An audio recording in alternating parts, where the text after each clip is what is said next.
बिस्मिल्लाहिर्रहमानिर्रहीम। नाज़रीन, programme current affair के साथ आपका मेज़बान सैयद आसिफ अली हमदानी हाज़िर खिदमत है। नाज़रीन, पाकिस्तान के अंदर हर जहाँ पे भी देखें वहाँ आपको दो नंबरी और नौसरबाजों की जो है वो तादाद दिन ब दिन बढ़ती नज़र आएगी और आम शहरी जो हैं वो लुटते हुए नज़र आएंगे। और ऐसी ऐसी कंपनीज SSP से रजिस्टर्ड हैं जो सरेआम पूरे इस अवाम को लूट रहे हैं दोनों हाथों से, डॉलर्स की लालच देकर, लॉटरियों की लालच देकर, मुख्तलिफ और ऐसे ऐसे सुहाने ख्वाब दिखा के लूटने का बाज़ार जो है वो गर्म है और कोई उनको रोकने वाला नहीं है। हालांकि SECP से जब आप रजिस्टर्ड होते हैं तो उसके रूल्स रेगुलेशन होते हैं, लेकिन पाकिस्तान में जैसे कोई एक दफ़ा रजिस्टर्ड हो गया तो फिर वो जो मर्ज़ी करे उसको कोई बंदा पूछने वाला नहीं है। अब सूरत हाल यहाँ पे ये हो चुकी है कि अल हयात के मुतासरीन जो हैं वो मुकम्मल तौर पे इस वक्त जो है वो इंतहाई ज़हनी इज़्तिराब का शिकार हैं और जो CEO जहाँ ज़ेब आलम है वो मंजर से मुकम्मल तौर पे गायब है और उसके तमाम बुलंदोबांग दावे रेत की दीवार साबित हुई हैं और आज तक जितना भी उसने कंपनी में कमिटमेंट किया है सब झूठ पे मबनी था। तमाम इन्वेस्टर्स के पैसे जो हैं वो डूब चुके हैं और अभी भी वो रोज़ाना एक नया लॉलीपॉप देता है, खुफिया मकाम से कहीं एक ऑडियो जो है वो रिलीज़ कर देता है और एक नया जो है वो चैप्टर ओपन कर देता है लोगों की तवज्जो हटाने के लिए, ताकि लोग उसके ख़िलाफ़ नैब में न जाएं, उसके ख़िलाफ़ FIA में न जाएं, लोग उसके गिर्द घेरा न तंग करें। और अब तो उसने यहाँ तक कहना शुरू कर दिया है कि जो मेरे लीडर्स हैं वो मेरा साथ नहीं दे रहे हैं।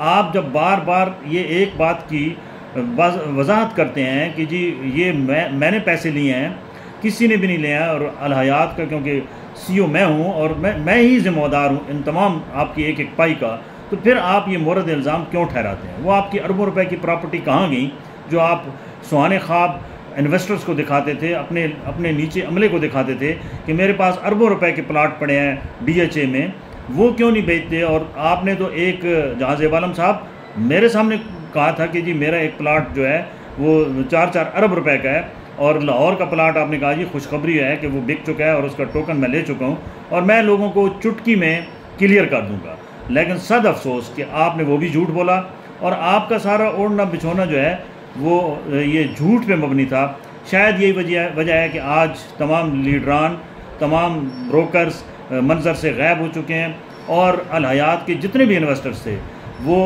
इस वक्त सख्त मायूस हैं। और जब भी यहाँ से कुछ लोग जाते हैं और वो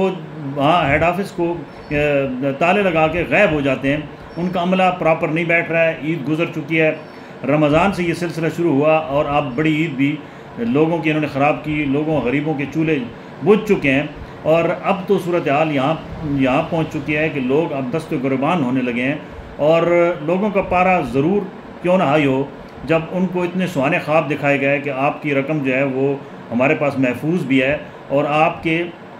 14 से 18 महीने में ये जो है आपकी रकम आपको 2 गुना मिलेगी, जबकि लोग अपनी जो है वो बेसिक अमाउंट वो उससे भी हाथ धो बैठे हैं। और अब जिन लोगों को चेक दिए गए हैं वो भी डिसऑनर हो रहे हैं और लोग पर्चे करवा रहे हैं और ये जो है टस से मस नहीं हो रहा है और जहाँ ज़ेब आलम, और ये सिर्फ लॉलीपॉप दे रहा है। ये रोज़ाना एक नया लॉलीपॉप देता है कि फ़लाँ गुलशन हयात कहाँ गया, उसका प्रोजेक्ट ज़मीन पे कहाँ है, उसके ऊपर आपने जो एक विज़िट करा के वीडियो जारी की थी उसके बाद क्या हुआ, उसका इफ्तिताह कब होगा, वहाँ लोगों को ज़मीनें कब मिलेंगी। आपने कहा जी हम तमाम इन्वेस्टर्स के जितने भी बकायाजात हैं उनको उसके बदले में प्लाट देंगे। आपने देखें अल्लाह ने आपको सिर्फ बेटियाँ दी हैं,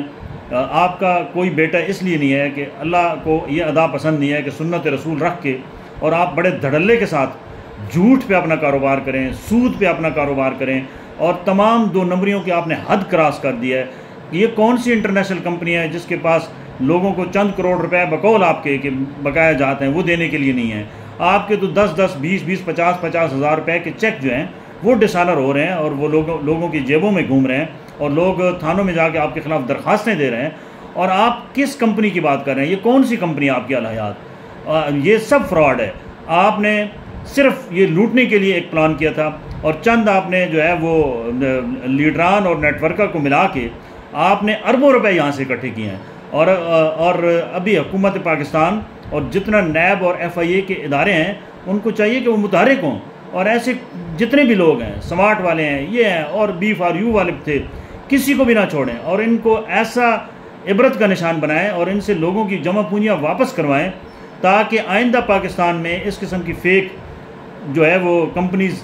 उनकी रजिस्ट्रेशन करने से पहले SECP को चाहिए कि पूरी वेरिफिकेशन करे कि इस बंदे का बैकग्राउंड क्या है। ये ऐसे पैसे लेकर SECP जो है वो उसके वहाँ एजेंट जो हैं वो ये कंपनियाँ रजिस्टर करते हैं और ये कंपनियाँ सारी फेक होती हैं और ये अवाम ख़ुसूसी तौर पे छोटे लोग इसमें बहुत ज़्यादा मुतासर होते हैं। ज़ाहिरी बात है, किसी के पास 10 लाख है, किसी के पास 5 लाख है, किसी के पास लाख रुपए है, किसी के पास 50,000 है, तो उस बेचारे का तो वो सारा जमा पूंजी वही होता है जिसके ऊपर वो सर्कल चला रहा होता है, जबकि ये जालिम उससे वो भी छीन कर जो है वो रफू चक्कर हो जाते हैं। आज जो है वो मुतासरीन की बड़ी तादाद ने हमसे रब्ता किया है और वो बिल्कुल तैयार हैं। अब वो किसी सूरत भी इनकी किसी बात में आने को तैयार नहीं है और अगले चंद रोज़ में आप देखेंगे कि हेड ऑफिस के बाहर दमादमस्त कलंदर होगा और लोग जो है वो ना सिर्फ एहतजाजी मुजाहरा करेंगे बल्कि इनके तमाम अमले के गिरबान भी पकड़ेंगे और उनको बिल्कुल पकड़ना चाहिए, क्योंकि ये लोग जो है ये किसी भी रियायत के मुस्तहिक नहीं है। इन्होंने अवाम के साथ धोखा किया है, फ्रॉड किया है और ये सब सूदी कारोबार किया है, जिसकी वजह से इनका भी अल्लाह के हुक्म से बेड़ा गर्क हो रहा है और इन्होंने लोगों का भी बेड़ा गर्क किया है। तो मुझे उम्मीद है कि हुकाम बाला ख़ुसूसी तौर पे FIA, DG NAB और ये सारे हुकूमत पाकिस्तान, वज़ीर आज़म जो है वो